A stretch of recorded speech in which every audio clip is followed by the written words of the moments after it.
In the next material that we create, we will learn a process called bump mapping.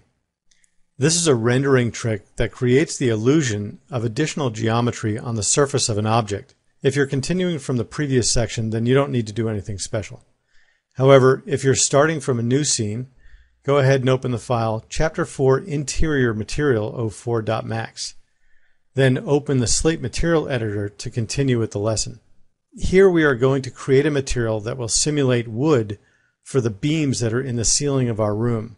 Now, instead of erasing the previous material from the View 1 work area, we're going to create a new work area that we can use to edit the wood material that we're going to create. In the View 1 work area, right-click on the top bar. It currently contains the View 1 tab. From the right-click menu, choose Create a New View, and let's name this view Workspace 2. So go ahead and type in Workspace 2, and then click OK. That creates a new empty workspace that we can use to create the wood material that we're going to apply to the beams on the ceiling. In the Material Map browser, scroll the Navigator window until you get to the Mental Ray rollout for materials.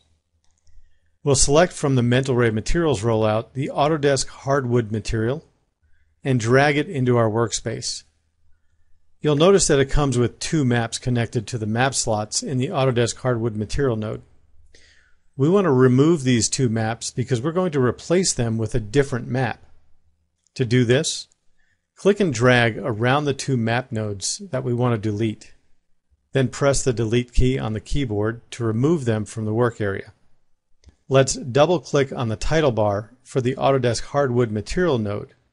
Then double-click on the Material Preview sphere. That'll make it a little bigger and give us a better idea of what we're looking at. Go ahead and turn on the Show Background and Preview option in the upper toolbar. Then in the Material Attributes window, let's name the material to Wood Beam. Go ahead and type in Wood Beam in the text entry box and press Enter to accept the name. In the Maps rollout of the Material Map browser, navigate to where you see the Wood map. Click and drag the Wood map into our new work area. Click on the output of the wood map and drag it to the input of the wood image shader slot on the Autodesk Hardwood material. Just like so. You should now see a red line being drawn from the wood map output to the wood image input on the material node. In the default hardwood material attributes, change the Used For option by clicking on the Used For drop-down list. Change this option to Furniture. That will change how Mental Ray renders the surface of this wood.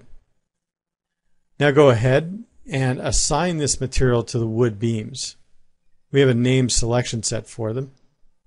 In the main toolbar, click the down arrow next to the selection set type in, and click on the selection set called Beams. That will select all the beams in the scene. In the Slate Material Editor, make sure you click on the Wood Material node. Then in the Material Editor toolbar, click the Assign Material to Selection button. This assigns the material to all the beams. Make sure your Camera 1 viewport is active. Click the Render button on the main toolbar to render the scene and see what the wood looks like on the beams. This is a procedural or mathematically defined texture, so we cannot see it correctly in the viewport. We have to render the scene in order to make sure it's applied correctly. Once the rendering is done, we can take a look and see if we need to make any changes to the wood map that is applied to our beams. For now, let's go ahead and close the render window. Right now, our wood map that is applied to the beams looks good. However, the beams look very smooth, and we want them to look a little bit rougher, more like raw wood beams. We're going to use a technique called bump mapping to simulate the rough surface of the wood. We do this by dragging a cellular map into the work area.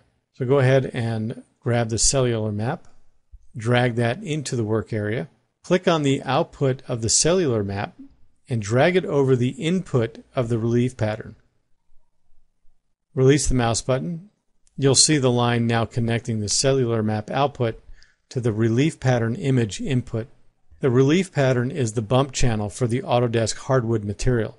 The way bump mapping works is it uses the grayscale values in a map to virtually push and pull the surface of an object at render time. This makes it seem like there's a little more detail in the geometry than is really present. In this case, we're using the values in the color of the cellular map to create the bump illusion. The last thing we need to do is tell the material to use this map. Double-click on the material in the Slate Material Editor, and in the Relief Patterns rollout, click on the Type drop-down list and select Custom. This will tell the material to use the map that we just assigned to that channel. Change the amount to 0.5. Now let's take a look at the map that we're using to create this bump.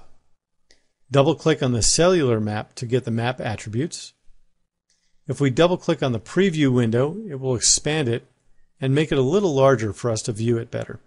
In the Attributes Editor, in the Cellular Parameters Rollout Cell Characteristics area, click on the Chips style and check the Fractal checkbox. That will make this a little less of a blobby look and more of a cut look. We'll leave the size and other options alone until we know what this is going to look like in the rendered image. Now if you look in the map node of our work area, you can see the grayscale image that will be used to create the bump on the surface. Go ahead, let's render the Camera 1 viewport again. Click the Render button in the main toolbar and let this render.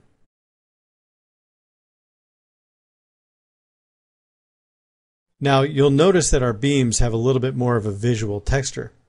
This simulates the geometry and is a much more efficient method of adding detail than actually going in and modeling this information. It would take an awfully long time to model this properly, not to mention it would add an additional amount of rendering time to your frame. Press Ctrl+S to save your file, then go ahead and save an increment of this file.